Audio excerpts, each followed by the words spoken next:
has completed 10 years of moving into its campus and admitting its batch. How does it feel?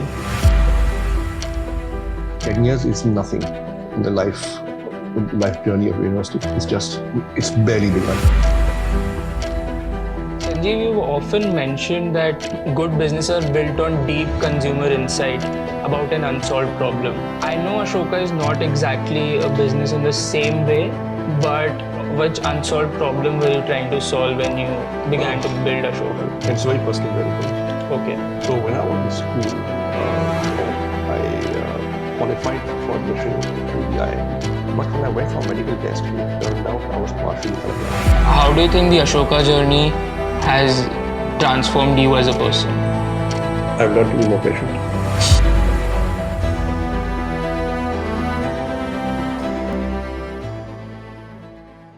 Hello and welcome to a very special conversation. As Ashoka completes 10 years of admitting its first undergraduate batch, we catch up with the founders of the university to talk about their journey.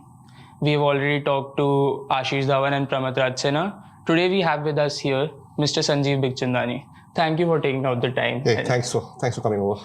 So, Mr. Bikhchandani, Ashoka has completed 10 years of moving into its campus and admitting its batch. How does it feel? The whole, if you look at the great universities of the world, Cambridge will be 900 years old. Oxford will be similar. Sorbonne is slightly older. You look at the great American university, a few hundred years old, whether it's a Harvard or Princeton or a Yale or a Columbia, right? So actually 10 years is nothing in the life journey of a university. It's barely begun, okay? And therefore Ashoka has a long way to go, and point is must continuously progress and evolve.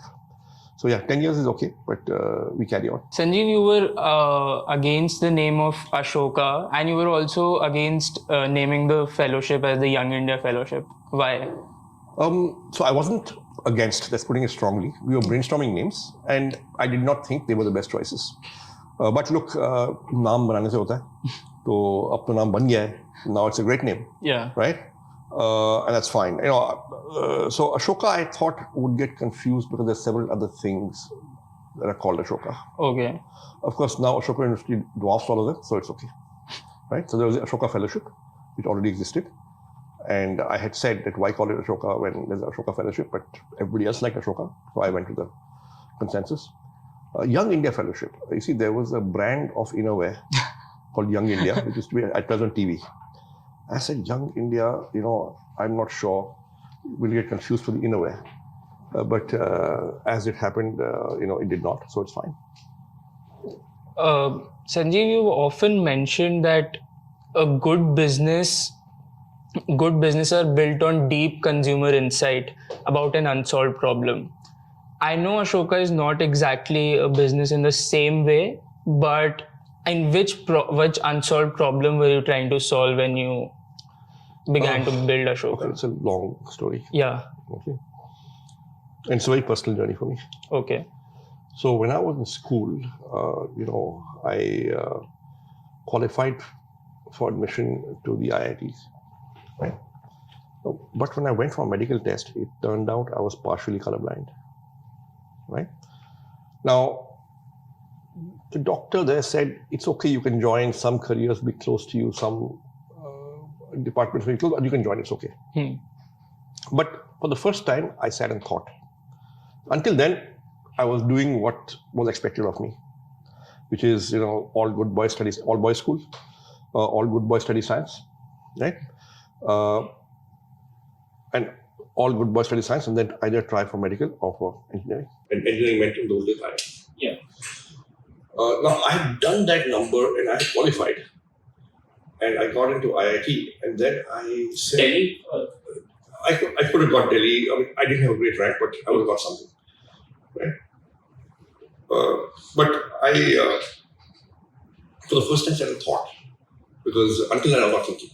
I was just doing what was expected of me, what mentality. And I had taken science with bio. I had not taken any commerce, economics, humanities in school.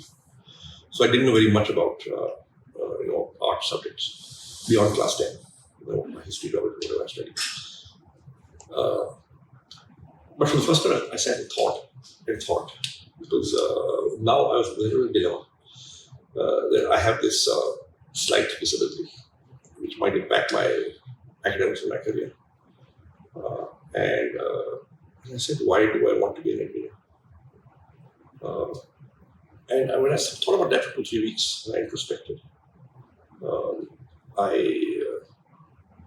said to myself, look, I came to the realization that I don't really want to be an engineer.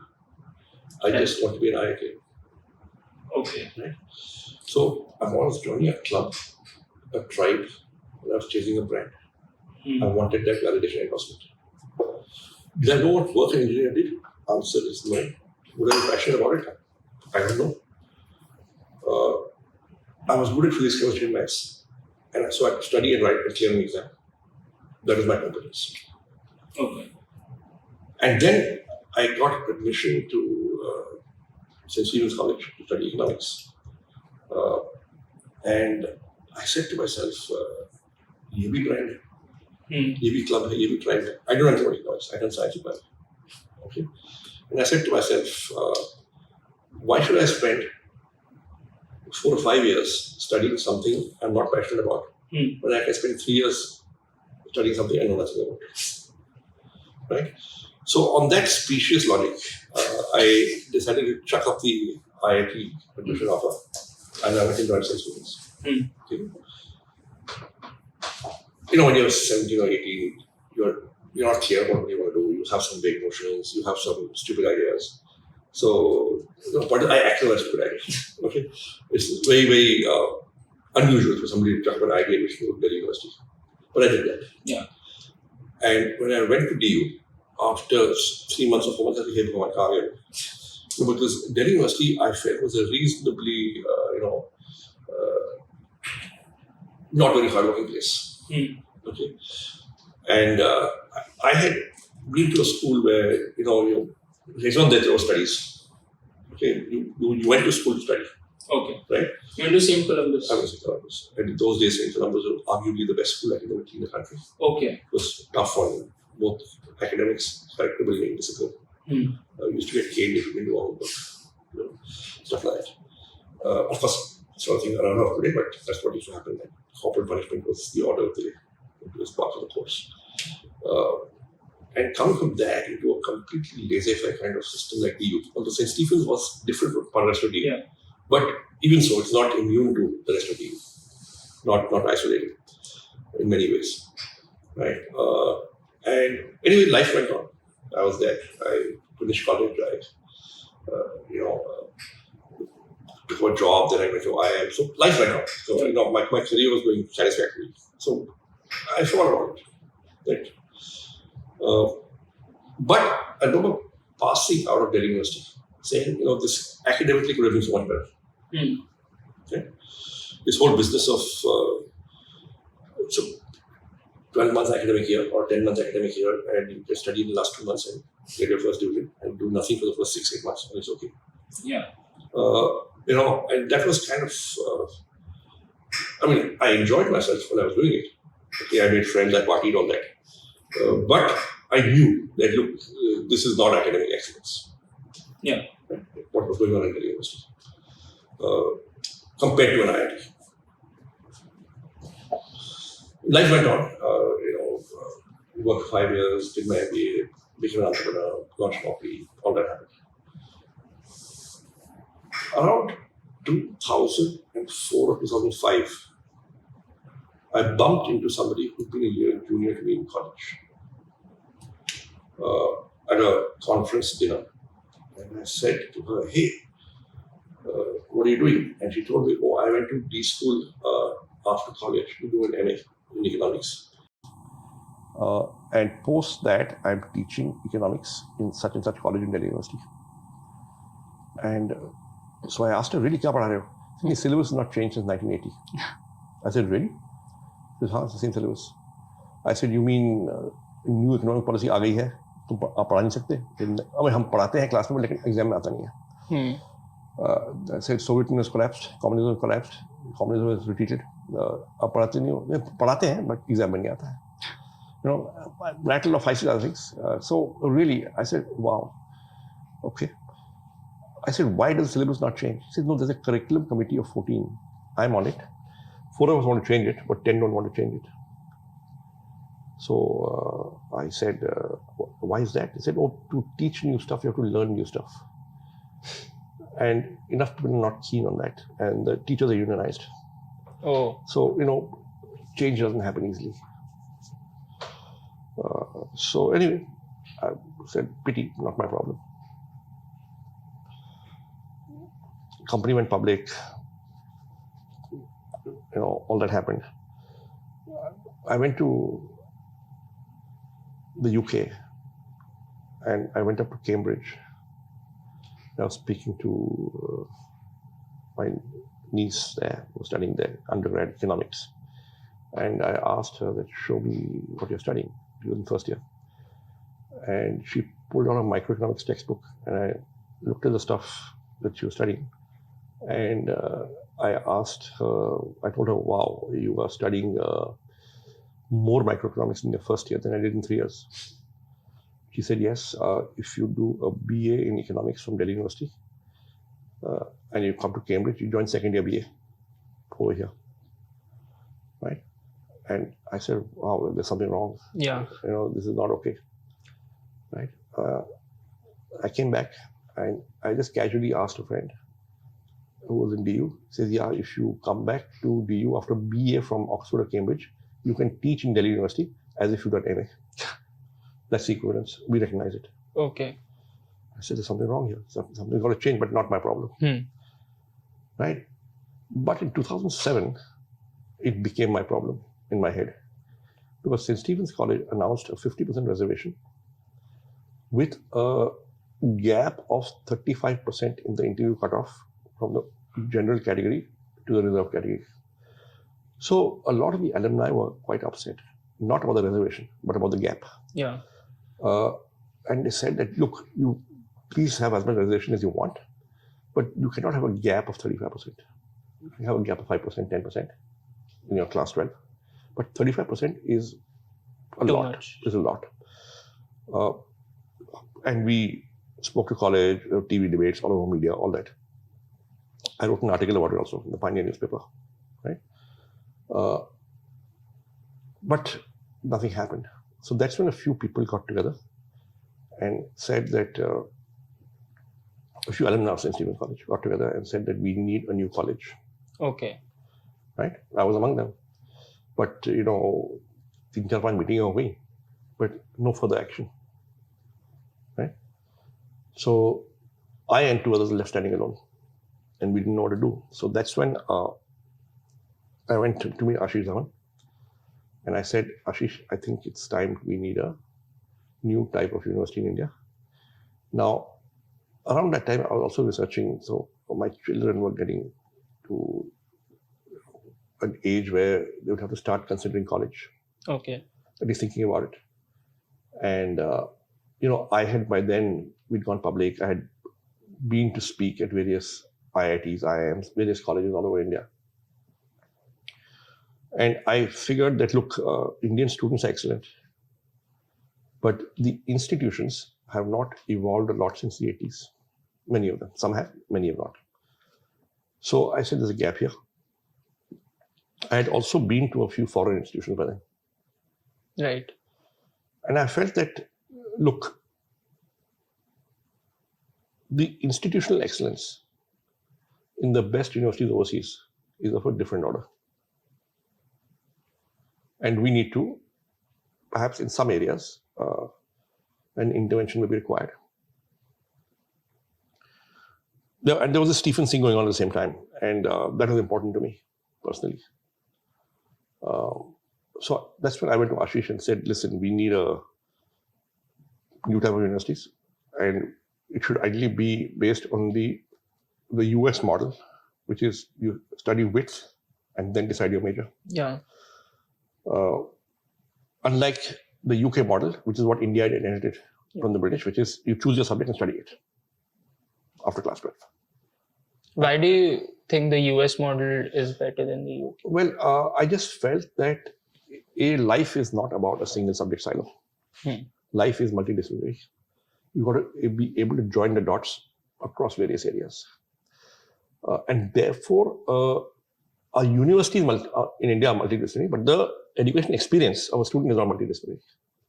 The student chooses one subject. So you can say you're a multidisciplinary university, but the student does not get a multidisciplinary experience.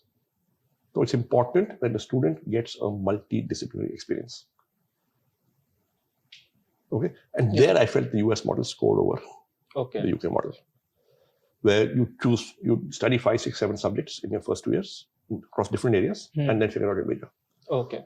Second, you're making a more informed choice because now you studied those subjects. Now you're choosing a major. India में क्या होता है कि our subjects we study in college are not what we choose. They are what we can do depending on our class 12 marks or depending on the engineering entrance rank. I really want to computer science, but my rank in the exam gave me civil engineering, so now I'm studying civil engineering. Which job do you want? I'll take up a job as a programmer. A complete misallocation of resources. Right? So we felt a person should be free to choose his major after a year or two of studying various subjects. So the admission should be one decision. What you want to major in can be decided later. We felt there was that gap. Okay. We felt there were several gaps. We felt that, middle class India parents, all of middle class India, they push, they have this huge quest for financial security. That, and this leads to some kind of behavior. That you have nothing to inherit. There's no wealth. Whatever you do depends on how hard you study, and maybe you'll become something. So what's the best course? The safest course is engineering. So you got to do engineering, right? Whether or not you like it, whether or not you're passionate about it. Well, I knew because I'd been through that. Right? Many years ago. And we wanted to break that. We wanted to say that, listen, you can study what you're passionate about. And then you can choose a career, either what you're passionate about or what you want to do. And you can still succeed. Because the act of doing engineering does not necessarily give you financial security. There are other ways to get it also. Right? So many of the engineers go and do the MBAs and they don't work in engineering. So essentially what was happening was that people were taking a lower risk, safer option. इसके बाद नौकरी मिल जाएगी. उसके बाद they would do the MBAs, the next lower risk, safer option. And the work they would do would have nothing to do with what they studied in college. And we felt that that was perhaps, we needed a model that would go away from that. Right? In these 3-4 areas. Right? Number one, you can study what you're interested in and still do well in your career. Number two is that you don't have to follow the herd. Therefore. And number three is do a wide range of subjects, then choose your major. Number four is divorce your admission decision from your major decision. You can choose your subject. So let's say in other universities, you have different cutoffs for different departments. You decide your department beforehand. In Ashoka, we said we will let you decide your department afterwards. Okay. So even if you say you want to major in something and you join, you can change it. Okay? You can join undecided. There's no problem. Right? So we felt these 3-4 things should be there. We also felt that Ashoka should be collective philanthropy. Right? It should not belong to one business house, one person, one donor. And no matter how much money you give to Ashoka, you would still get only one board seat. So a donor can give 25 times what the second donor has given. Both have one board seat.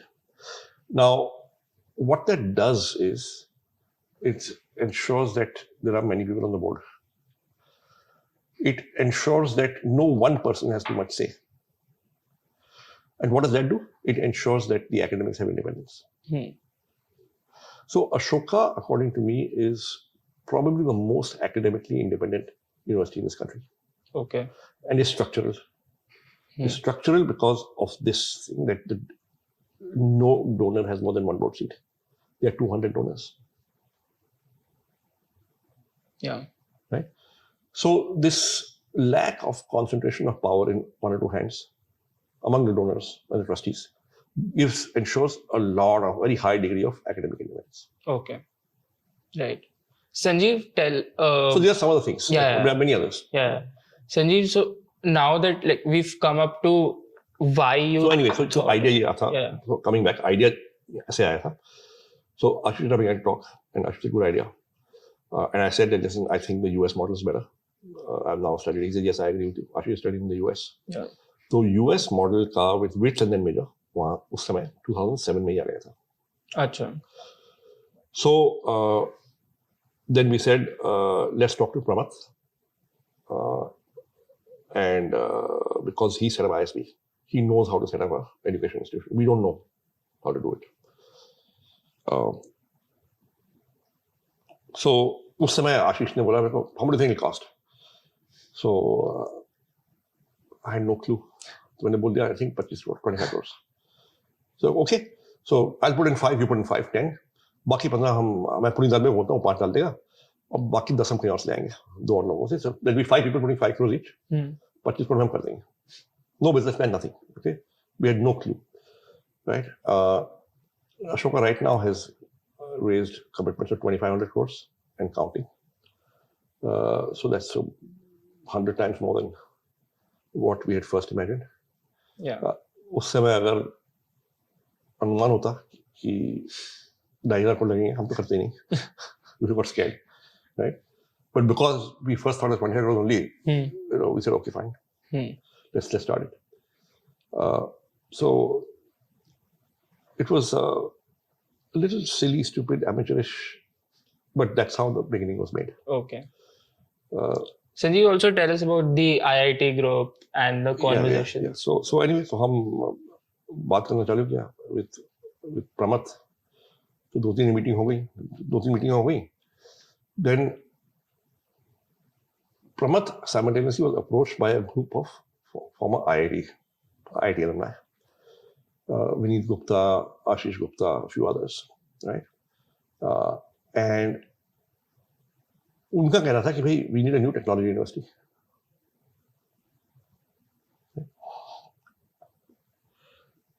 Because IIT could be so much better. And when Pramath told me this, I said, yeah, IIT is so good anyway. There's no gap here. No, these guys think IIT can be so much better. तो देखो आप भी ये कर रहे हो, वो भी वो कर रहे हैं. Why don't you guys combine efforts? Because building a university is a mammoth task. So both of you will fail independently. If you come together, maybe you can succeed. So make it a liberal arts and sciences and tech university. Okay. Yeah. So we were keen on liberal arts and sciences because we felt a gap यहाँ पे है. Okay. हमने कहा था कि देखो engineering में gap is not that much. Unsolved problem is in liberal arts and sciences. But that's what I had experienced in DU. Yeah. So we met up, we agreed to work together.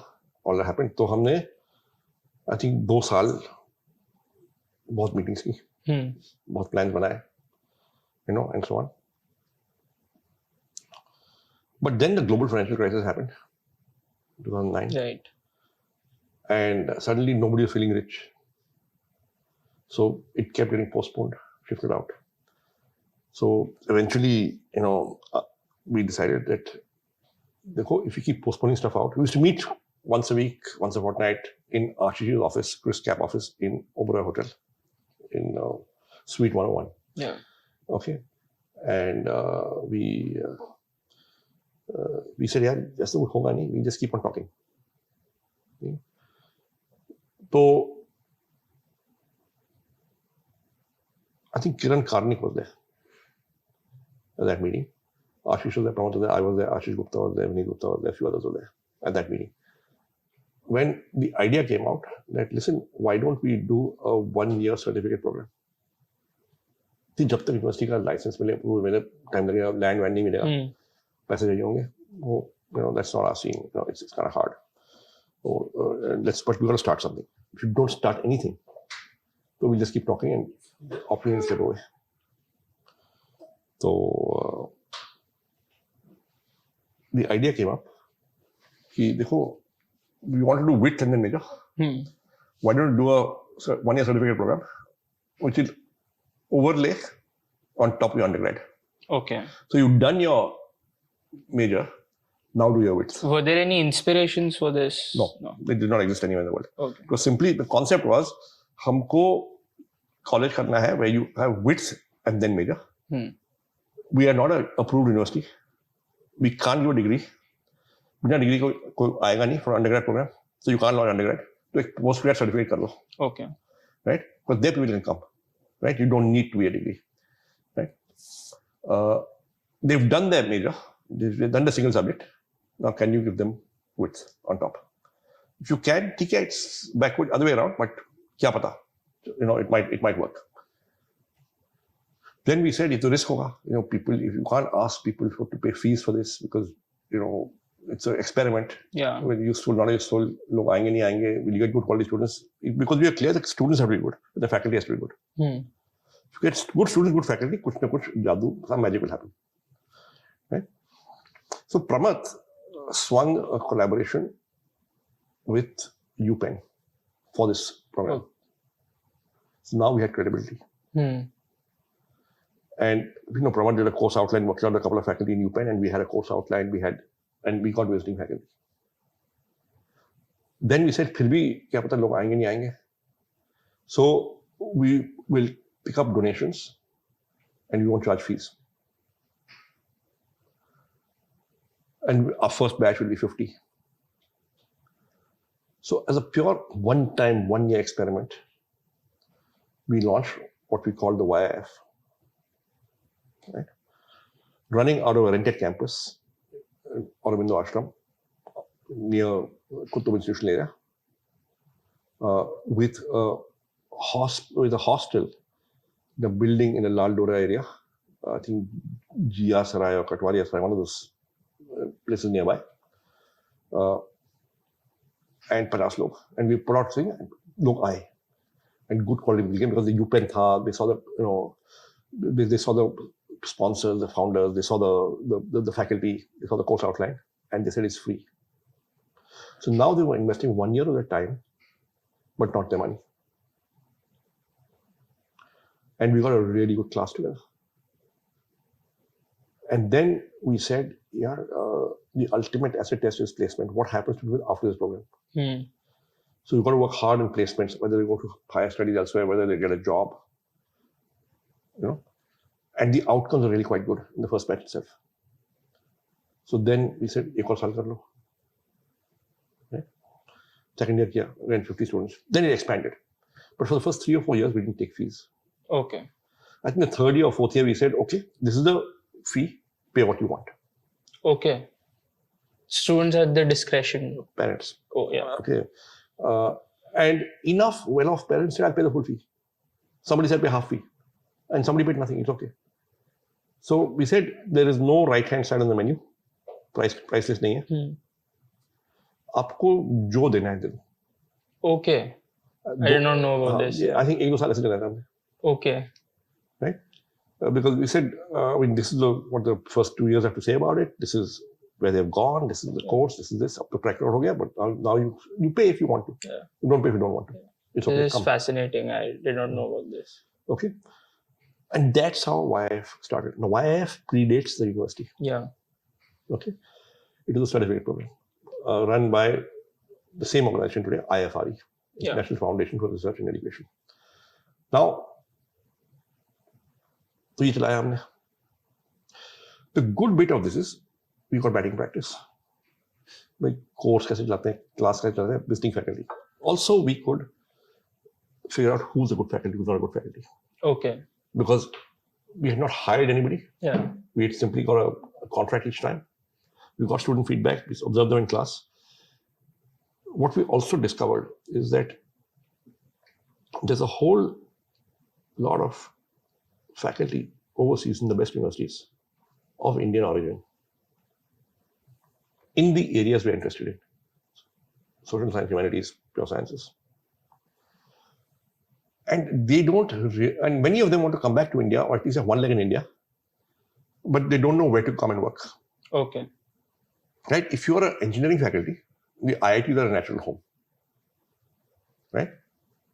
But if you are a social science or humanities faculty, there aren't so many natural homes. Why did they want to come back? The Because Indians, family reasons, personal reasons, kids are growing up. Okay. I want to connect back with India. Yeah. India is also getting to be more important globally, as a country, as an economy. So it's good to have India exposure on your CV. Some of them are doing field work in India because their research interests were in India. Okay. So, various reasons. And so that's how YF began. And YF became the cradle of what is going to become Ashoka in terms of faculty. Right? Now, meanwhile, we were still trying to become a university, even though it's a global financial crisis. We were still trying. So, हमने बहुत कोशिश की land लेने के लिए, but you see, if you buy agricultural land and change in land use is a problem, all of those things. So, एक दो साल try किया, कुछ नहीं हुआ. Finally, we discovered there was this thing called Rajiv Gandhi Edu-City in Kondli, जहाँ पे plots were being given to education institutions. Yeah. So, हमने apply किया. Right? We got the allotment. Okay. But we had no money. I mean, no, it was still global financial crisis, right? So nobody was putting up money.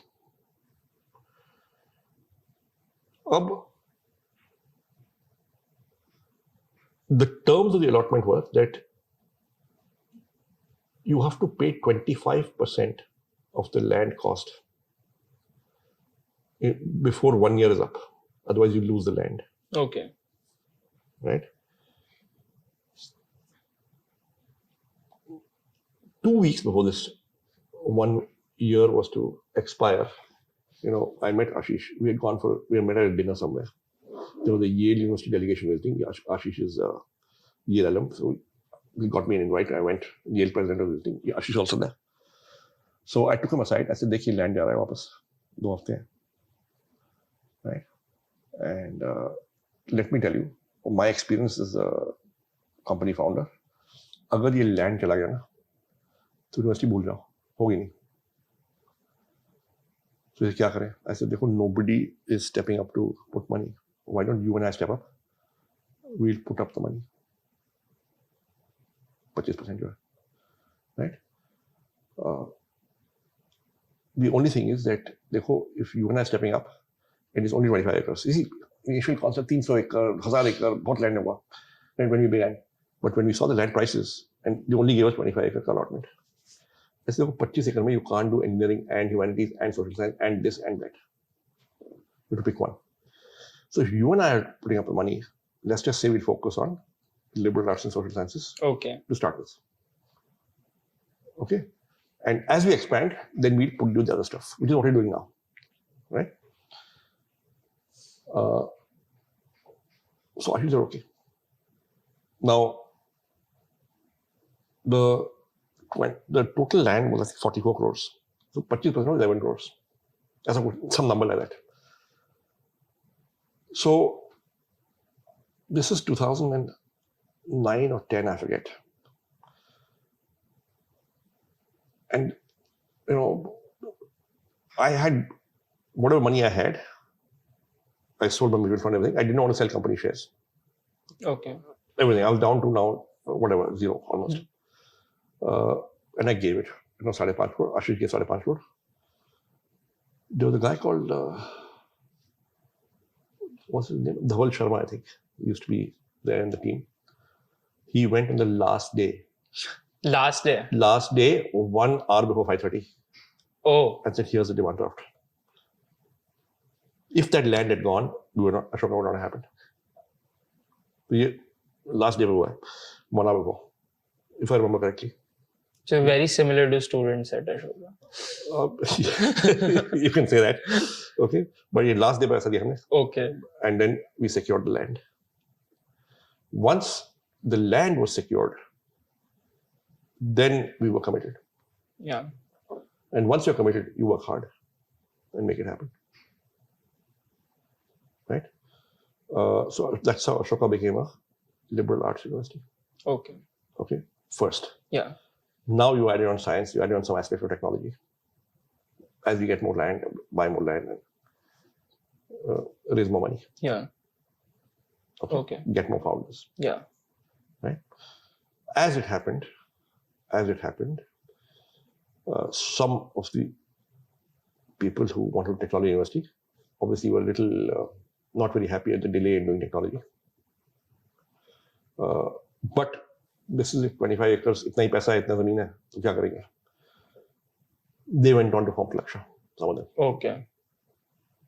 So at the embryonic level, Plaksha has come from the same place. Okay. Although as an organization, they're different totally. Okay. Sanjeev, over this decade and a half journey, what are some of your most vivid memories? No, I have many memories. I mean, Yeah. I remember interacting with the government, Chief Minister of Ladha. I remember interacting with, trying to somehow, get the first batch in, getting the first building up, getting all the permissions. And I tell you something, if it had not been for Pramath, Vineet, Pranav, and Ashish, this would not have happened. Okay. I mean, they did a lot of the heavy lifting. I've done some, but not as much as them. I think as we progressed, other founders came in, other donors came in. I think Ashish Dhawan has to be the best fundraiser in the world. Nobody can raise money like him. Right. I think when it comes to project execution, I think Vineet Gupta, Pranav Gupta. I think when it comes to providing leadership, which is a bridge between founders and the academics, Pramath is number one. Okay. He's a PhD himself. Yeah. He set up ISB. He's also been a consultant at McKinsey. Yeah. He's run organizations. He's been an entrepreneur. So he's got the 360-degree experience, straddling academics, education institution, and private sector organizations, and dealing with founders. He also has a literary background from his childhood. Yeah, but he studied engineering at Kanpur and then did a PhD in robotics. Yeah. Okay. So what have been some high points in this journey, like which you remember? I think. Look, the best feeling happens when the alumni start doing well, right? When the students end up in good places, right? Because that's the ultimate validation. That's on the education side. On the research side, when your faculty publishes in high quality papers in the best journals. Yeah. So those are the outcomes that give you the most joy. Okay.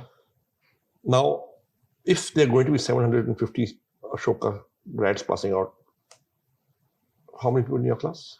Around 600. 600. I think in the first year will be 700 something. Yeah. Right? Let's say 600 something pass out, graduate. Hopefully enough of them will end up in good places and ultimately end up doing good things. Okay. Right? So the impact that Ashoka will make will be over decades. When Ashoka alums go out and do good stuff. So you are sowing a seed, but the fruit will come over decades. Right. And so it's work in progress, and as good news comes in, you feel better and better. Yeah. What have been some of the lows in this journey, like some very challenging moments? Nothing really. Okay. No lows actually. I think in the life of an institution, 10 years is nothing. So there have been no real lows actually. Okay. Sanjeev, you're an entrepreneur. Ashish was in private equity, and Pramath was a consultant. Vineet also had his companies. But generally, universities in India are built by politicians, bureaucrats, and academics. How do you think? This group of people was unique. The group that was building Ashoka. How do you think Ashoka's institutional character is unique because of its founders? So look, I think some of India's best universities and best centers for higher learning have been built by the government. Yeah. Okay. Politicians may build private colleges, but they may or may not be excellent. But the IITs, the IIMs, Delhi University, all built by the government. Okay?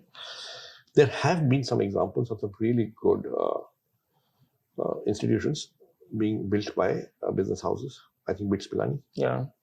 I think TIS. I think TIFR. I think Indian Institute of Science initially, Tata's. Right. So there is a history of the private sector doing it. Yeah. What we wanted to do was something different.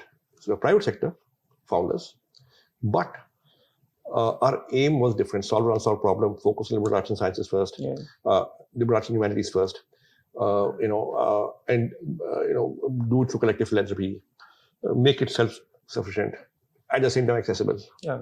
Right. With generous scholarship program.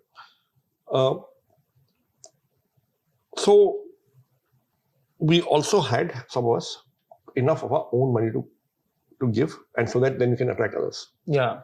That helped. So I think it was a group of private sector philanthropists and doers who came together to make it happen, and that made a difference. So the people among the founders, they are all actually the founders of the industry. Yeah. So, and Sanjeev, what were some areas or projects you were involved in this Ashoka journey? I think to some extent, the Center for Entrepreneurship. Yeah. To some extent, a little bit on the placement side. Okay. But if you ask me, did I do any real work? Answer: I did not do any real work. Okay. Okay. Did I participate in meetings? In my opinion, answer is yes. Okay. Okay. But then the credit goes to people who do real work, not to someone like me who just gives us point of view. No, but I think you deserve all the credit. But I don't think so, but anyway. Sanjeev, about the Center for Entrepreneurship, how involved were you in the building of the center? So I'll tell you. A lot of things at Ashoka, in hindsight, may seem planned and strategically thought through. But actually, they happened by sort of happenstance or accident or without thinking a lot. Okay. So one of the requirements of the university was that you need X number of centers. Okay. So 3-4 centers सोच लिए हमने. I remember talking to Vineet and Pramath and say, यार एक center और चाहिए. So then Vineet ने बोला यार entrepreneurship करते हैं. It's a new thing. Students are interested. We should have one for entrepreneurship. I thought, ठीक है, good idea. So a center for entrepreneurship put down the plan. Okay. Approval मिल गया. So it happened. But शुरू में पहले 3-4 साल, it was not offering courses. Okay. It was more like event management, businessman contest कर लिया, event कर लिया, ये कर लिया. It was more like a student activity kind of center. Not an education center. Okay. I mean, it was technically education center, but it was not offering too much education. Then finally, some of us said, including me, I said, yeah, देखो ये center है, course नहीं offer कर रहा है, must offer courses. So that is when we began. Then we went and swung a tie-up with IIM Ahmedabad. Okay. Right? And we got faculty from there. Then we got other faculty, visiting faculty. Right? And even now the center is running a large visiting faculty. Yeah.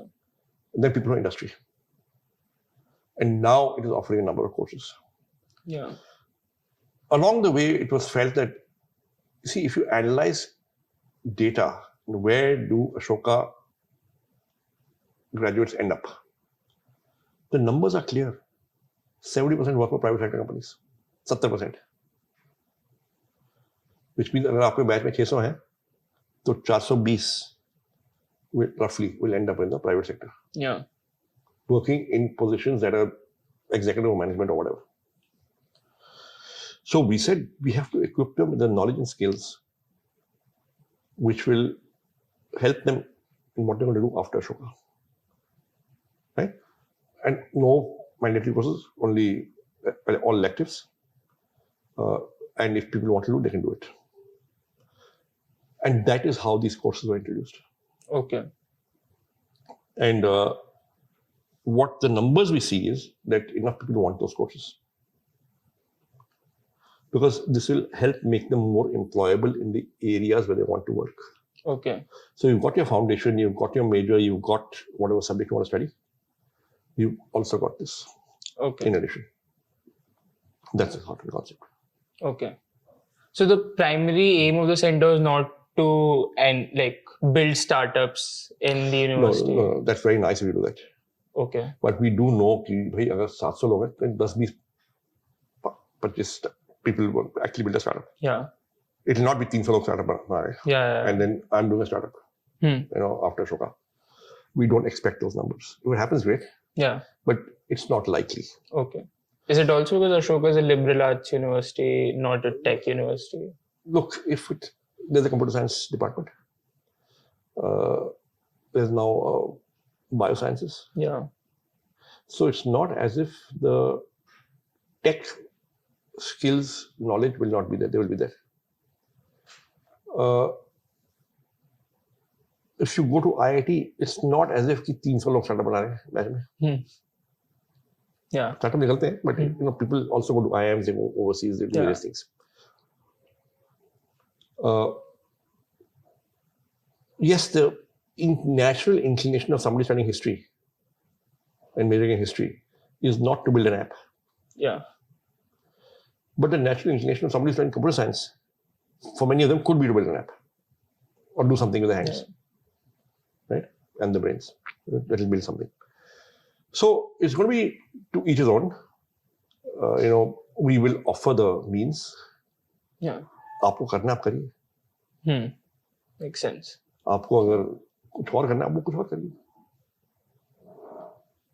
And we'll see where people end up. Our job is to enable. Now, when we started Ashoka, we did not think that economics will be this popular. Okay. मालूम नहीं था.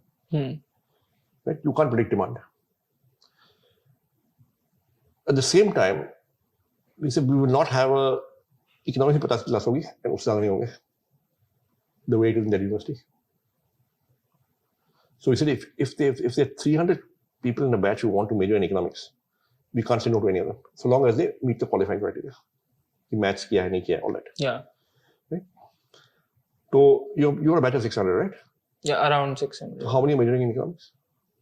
I don't know, maybe 200. Economics and finance, I think around 200 maybe. 200. Now, when we began Ashoka,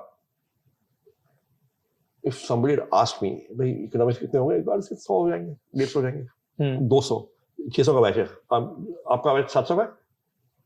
700 का आपका batch? How many will major in economics? Almost about like 300. 300. Right? So Ashoka is probably the largest undergrad economics cohort in the country. Okay. In my view, I cannot think of any other college that's more. If it's 300. Maybe there are, but I don't know of it. But had you predicted this answer is no. But now it's happened, we have to cater to it. Yeah. We have to build capacity and make sure it's enough. Okay. Because our first commitment is to the student that you get to pick your major. We are not going to put a cap. If you qualify, you will do it. Sanjeev, which are the startups out of Ashoka that excite you? I haven't really tracked the startup of Ashoka, but I think there's a very good startup out of Bangalore called No Broker. Okay. I think one of the founders is YF. I think that is a reasonably well-known startup. I met him. And he had come to me for mentoring also when he was in the early batch of YIF. I think that may have been even before it became Ashoka. Now I do not recall which batch he was. Okay. So between 1990 and 1997, I mean, I sort of get the feeling that like you were drifting, and I think you also used the word. Is that correct? I mean, in hindsight, yes, I was drifting. When I was doing it, I didn't consider myself drifting. But yes, in hindsight, I was drifting. Yeah. But it's okay to drift as long as you're continuously seeking. Yeah. Tell us about that period a little bit. No, I used a whole bunch of small things. We did a salary survey or two. We did some trademarks database. We did a couple other reports. I did some minor consulting. I did teaching. I did writing. I did some training. Whatever came my way to survive. Okay. So after doing 20 small things, we launched Naukri as the 21st small thing. Okay. Okay. It turned out to be a bigger thing than I had imagined. Okay. So there was no grand plans about. I didn't want to. I had no dreams of building a big company. Okay. So Sanjeev, like, do you think there's a difference between a student, like this generation of students and that generation of students, considering that this generation of students is, I mean, you talk to them, so you know, like they plan in advance a lot. They're very like, by this age I want to achieve this. They have very fixed plans and trajectories. Do you think there's a difference? So I think it depends which student or which cohort of students and where they're coming from. There's a certain kind of student I meet when I go to Delhi University, for example. So I had gone to SRCC and I'd gone to Hansraj recently. I tweeted about it.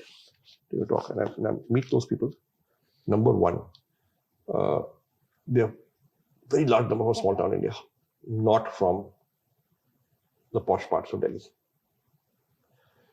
Two, they are all really hungry to get ahead in life, and they will work hard and they will slog their butts off to do something, right? Number three, they're from mostly from families where they will have to, there's not much of a cushion financially, very often, right? Those kind of hungry students from smaller towns of India, from families where the economic means are slightly constrained, those people will do what it takes, right? So at SRCC, every student I spoke to was doing 2 or 3 things. Okay. BCom भी कर रही हूँ, CFA भी कर रही हूँ, CA भी कर रही हूँ, MBA की पढ़ाई कर रही हूँ. And they're working really hard at it. I mean, they don't look like they got even half an hour a day to spare, but they're not doing something. Extra curricular भी कर रही हूँ. Debating or this society, that society. Right? Hansraj, you could make out that they're quite hungry to do something. So, जिसमें hunger है कि कुछ करूँगा या करूँगी, I think they go on to achieve. On the other hand, I see less of that hunger among students who are from better off families, from larger cities. Okay. Again, that's a generalization, may not be true. Yeah. It's the impression I have. देखो मैं एक चीज बोलूं, to do well in life, professionally, you have to really work hard. Yeah. This work-life balance is my most important priority. Early on in your career, वो नहीं चलेगा. I mean, even the profs who teach you, whom you look up to, ask them how hard they must have worked to do their PhDs. Yeah. From the places they did the PhDs from. They must have really worked hard. Yeah. So, you have to be prepared to put in the effort. Right. And if you're not prepared to put in the effort, maybe you'll achieve, but most probably you won't. Okay. Sanjeev, now for some fun questions before we return to Ashoka. Who is Sanjeev Bikhchandani when not at his office and when not making billions? No, first I'm not making millions. Okay. So look, I like to read a bit. I like to watch documentaries on YouTube. I like to, or Netflix or one of these streaming services. I like to read up a bit on history. Okay. I'm interested in that subject. So that's what I do. Okay. How would you like to spend your Sunday if we would not have spoiled it?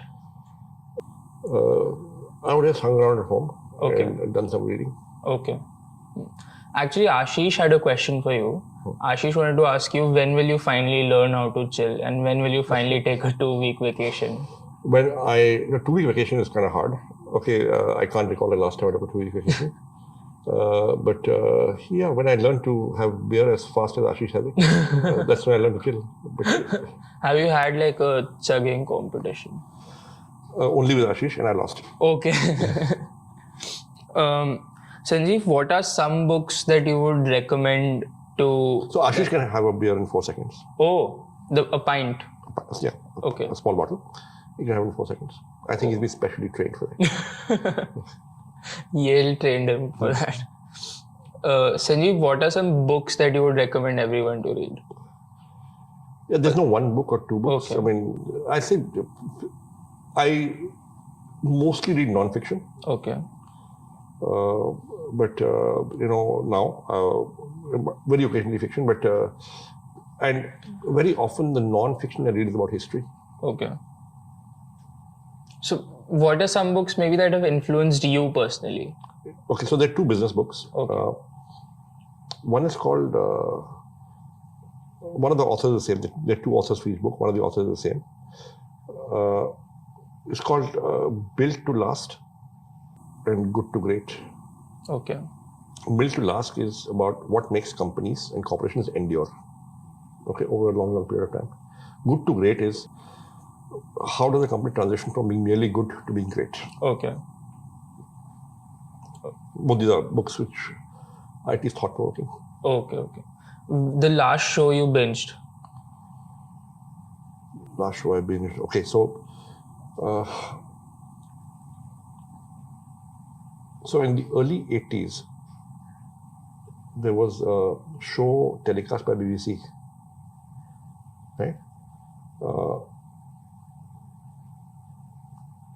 Total, it was 2 seasons. Well, not 2 seasons, but 2 titles, but same characters. John le Carre's Tinker Tailor Soldier Spy. Okay. And then Smiley's People. Total of 10 hours. Okay. And I've got the DVDs, which I ordered. And they're also now available on YouTube, these shows. So I think that show 10 hours, yeah. Okay. 2 days. Last song you liked on your Spotify or whichever app? Oh, I don't have Spotify. Okay. I listen to songs on YouTube. Okay. I like to listen to Hindi movie songs, old Hindi movie songs. Okay. A bunch of them. Yeah. Last movie you watched? Last movie, it was, I forget now, it was probably on Netflix or on YouTube. Okay. Yeah. Do you binge Netflix at night? No. I binge YouTube. Okay. Any specific channels? I don't watch TV much. No, channels on YouTube or people that you follow. Oh, no. Not people or channels. I mean, documentaries. Okay, documentaries. Okay. And like algorithms sort of stuff based on my last viewership. I keep tapping on stuff. The last book that you read? I'm reading a book, autobiography, on the biography of John le Carre. Okay. Tell us something about yourself that not a lot of people know. Something stupid. I don't go to the barber. I cut my own hair. Oh. I just run a clipper.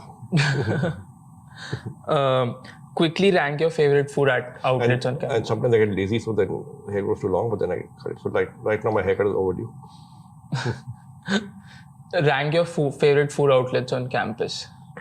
So I haven't spent that much time on campus, but I do recall, I don't know if that outlet still exists, but there is a alumnus who started a dosa joint. Dosa, yeah, I like that. Okay. Any specific courses or professors' classes that you would want to sit in if you were on campus? IR, International Relations. I'm interested in geopolitics, so I think, Okay. All the profs there. Okay. Do you know about the clubs at Ashoka? I know about some of them. Okay. Because I keep getting spam mails whenever there's agitation that this so-and-so club supports this, so-and-so club supports that. वो मेरे को आ जाते हैं. That's when I discover how many clubs there are. Other than that, I didn't know how many clubs. It was a revelation to me. Any clubs that you would want to join? I think I'm interested in bird watching and nature. So I think there's a birding society, is there? Or if there isn't, there should be. You can start. You can be the founding president. So actually, I think there is a possibility of somebody doing a book on birds of Ashoka campus. Okay. Just a photo book. Okay. What if you were a student? If you had the chance now to spend the day on campus, what would your ideal day look like? I'd spend some time in the library. Okay. Just leafing through some stuff for the other, whatever interesting. How much time do you spend on social media? Too much. Give us an estimate, like how much time do you spend on Twitter? Maybe, I don't know, but maybe an hour. Okay. On and off, I mean. Okay. Now, Sanjeev, back to some questions about Ashoka. Do you think there is a specific narrative out there about Ashoka? There is. There is. I mean, you can see it on social media everywhere. That Ashoka is, a rich kid's JNU. Ashoka is extreme left. Ashoka is echo chamber. Ashoka has only one kind of thought that's allowed there. If you're right or center, you're hounded out. There's that narrative. Yeah. Now that narrative may be true, it may not be true, but the narrative is there. Why do you think Ashoka is in the news all the time? Sometimes we cause it. Okay. And sometimes, we are there because India is a polarized country. At the end of last year, you tweeted a Wall Street Journal opinion article titled "What Universities Have Done to Themselves." The article was about the transformation of US universities from centers of excellence to institutions pushing political agenda. Many on the right would characterize Ashoka as, if not the exactly same, but similar. How do you respond to these allegations? Look, I think what Ashoka has to do is ensure that all strands of thought are encouraged, or at least not discouraged. Right? Ashoka cannot be that, listen, we'll only allow a certain kind of professor or a certain kind of student, a certain kind of point of view on campus. You should be exposed to something which you can reject if you don't agree with it. Correct. But at least you should be exposed to it. You are not, Ashoka students are meant to be able to think critically. You cannot think critically sufficiently well if you are not exposed to arguments and lines of thought that you don't agree with. Okay. And then you can't debate and argue or out-argue. So actually, if Ashoka becomes a place where there's only one kind of thought, we're not doing our students a favor. Do you think Ashoka has become that?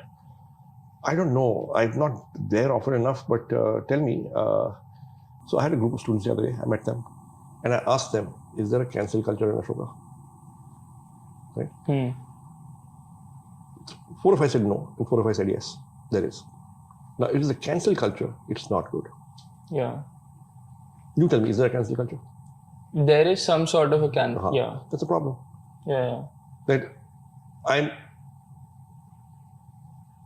I'm intolerant of what you're saying, even though I describe myself as tolerant.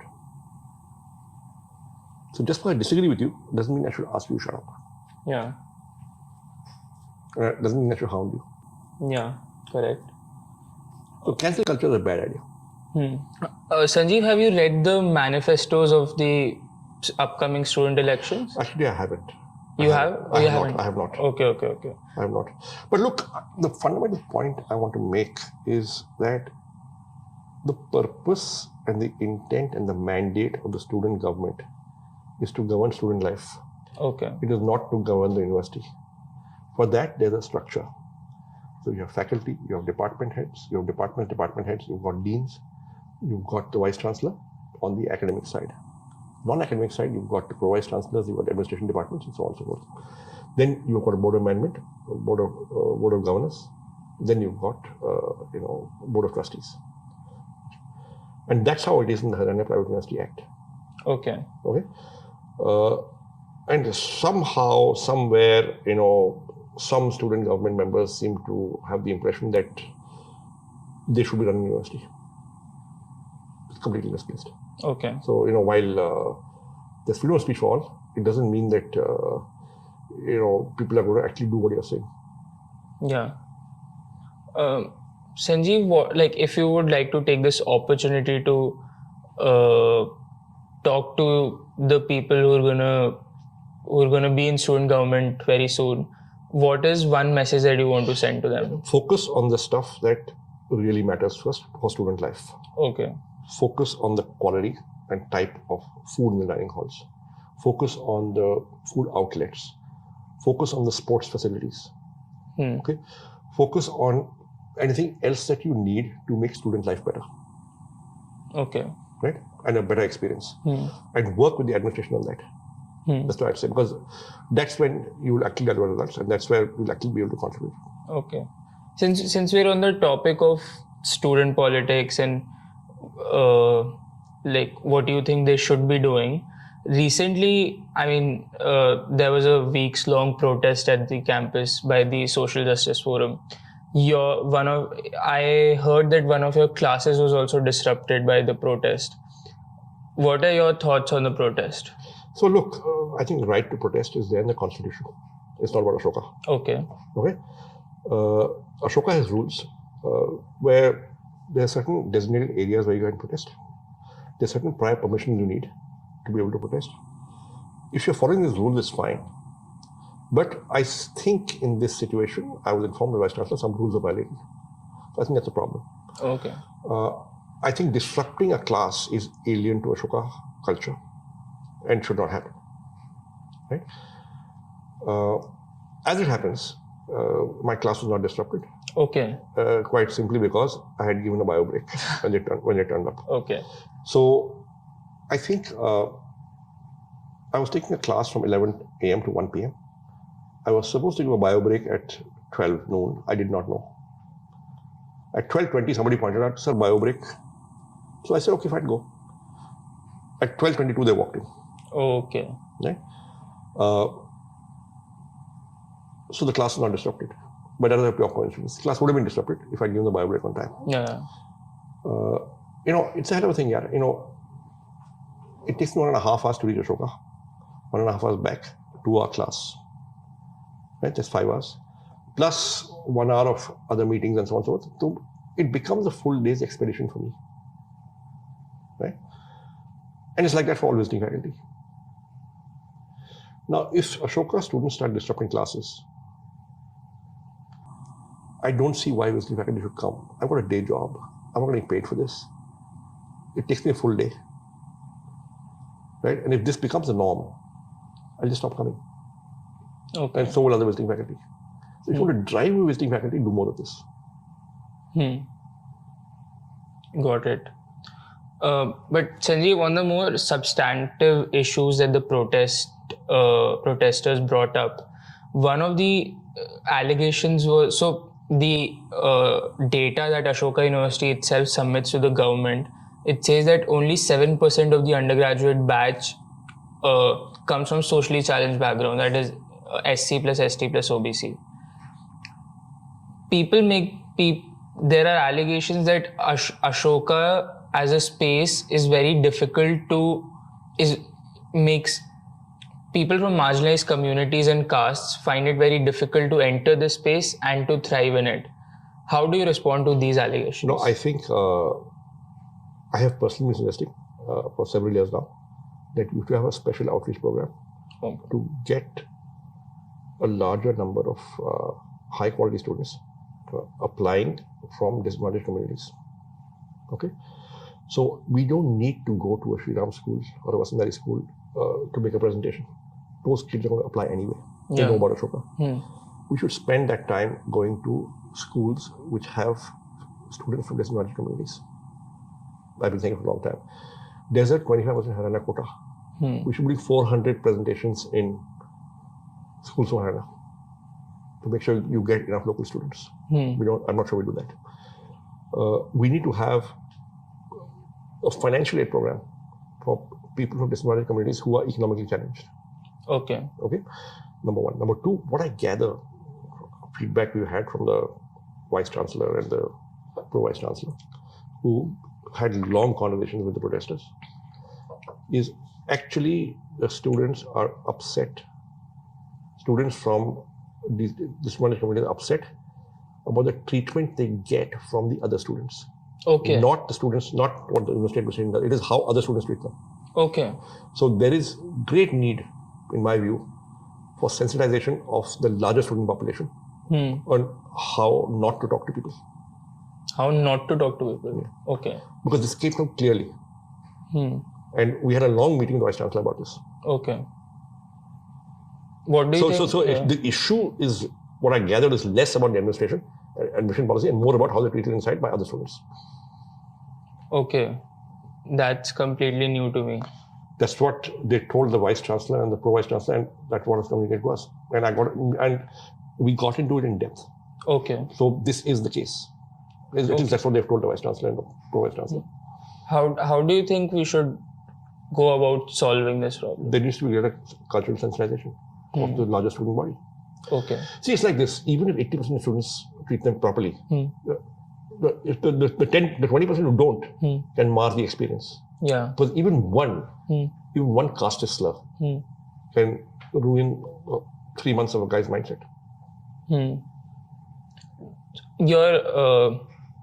I understood that. Your point about doing more outreach in schools where disadvantaged students are studying, why do you think it has not been taken up until now? It has not been a priority enough, quite honestly. And I think what this protest has done has put it on the center of the table. Okay. That let's take this seriously. But no, will there be reservations? The answer is no. We'll follow the law. We'll follow the law. Therefore, if the law says do a caste census, we'll do it. Law does not say that. The law says have caste-based reservations in private universities. Then we'll do it. We'll not have it otherwise. But yes, we do recognize the need for having a more diverse and inclusive batch. Okay. If there's a shortfall there. Yeah. Why are you so against implementing caste-based reservations? It's highly political. Okay. We have seen how this whole thing got polarized. Ashoka is a center for learning. It's not a political party. If somebody wants to hijack Ashoka and say, I'm now making a political party, that won't be allowed. Okay. We'll crack down. Makes sense. Sanjeev, you're also very interested in higher education. You've posted about Hansraj and SRCC recently.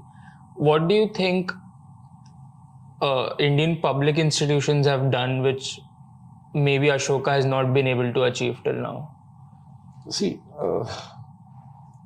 what Indian public institutions have done is they've got a lot of students from a socioeconomic strata where I think Ashoka has not got enough students. Okay. Quite simply because of our fees. Because even after 50% financial aid, you're still paying maybe 5x of what Delhi University charges, maybe 10x, I do not know. Right?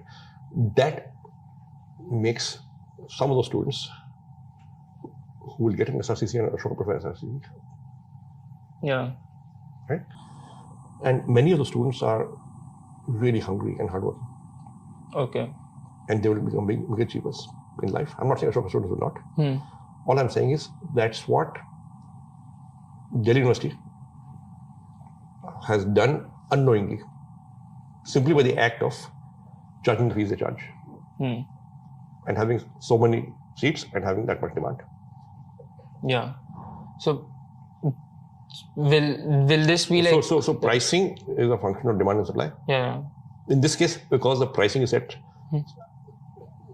arbitrarily and not by demand supply, you've got a set price by the government. At that price, this is the demand. Okay. If this is the demand, only students above 98% will get into this college. Yeah. If you have only kids of 98, 99%, A, they're used to working hard. Yeah. B, they're academically probably good. Okay? So they'll come there, they'll work hard, they'll study hard, they're bright, they will achieve. So let me tell you something. I think 70 or 80% of the quality of outcomes in a university are depending on high quality faculty and high quality students. I think Ashoka got some very good faculty, got some very good students. I believe because of the fees we charge, we don't have enough of a certain kind of student, which I think I would really love to get into Ashoka. Okay. So will you, like, because of the protests also and because of this consciousness also, do you think, like, and will you want the university to make progress on this issue in the short term?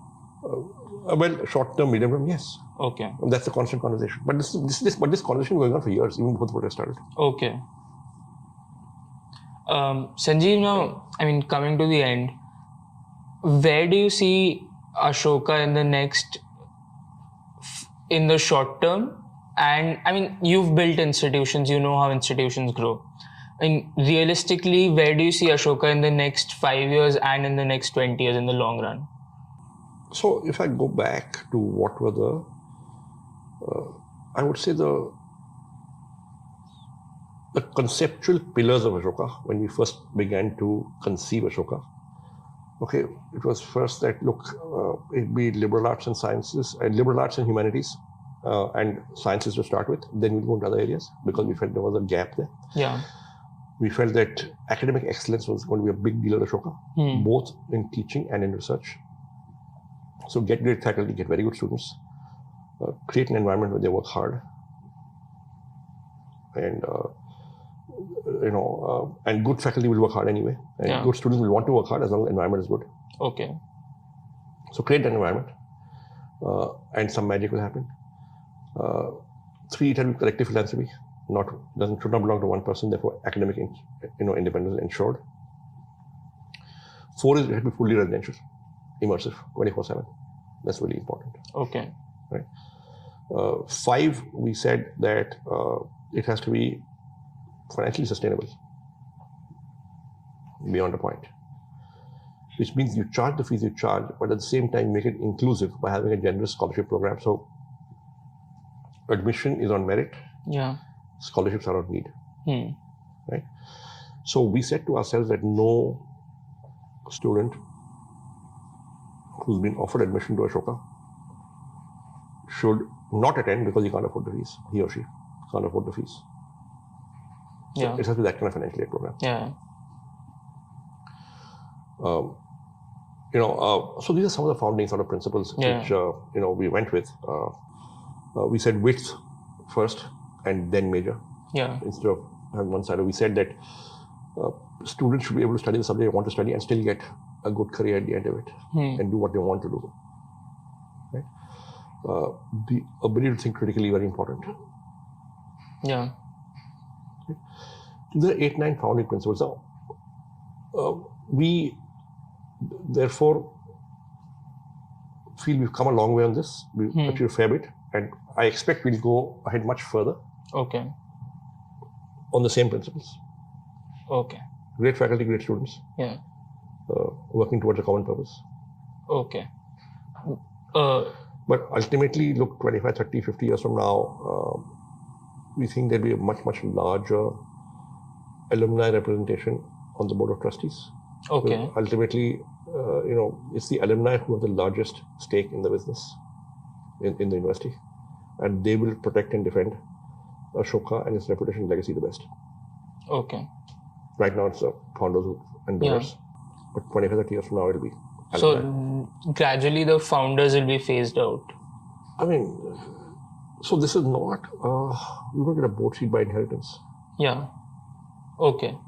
Okay, it's not as Yeah. if my children get guaranteed a board seat because I gave money and then their children. Yeah. That's not how it will work. Yeah. Okay. Makes sense. Sanjeev, last question. How do you think you have evolved through? How do you think the Ashoka journey has transformed you as a person? I've learned to be more patient. Okay. So I've learned to hold back my opinion and not tweet as much as I would like to. Okay. You don't tweet as much as you want to. About Ashoka. Okay. On that note. So, there were 50 or 60 tweets I did not send, which I might have sent, which will cause more, conversation. Yeah. But I think conversations are good. So you should tweet more. I will take that as a positive encouragement.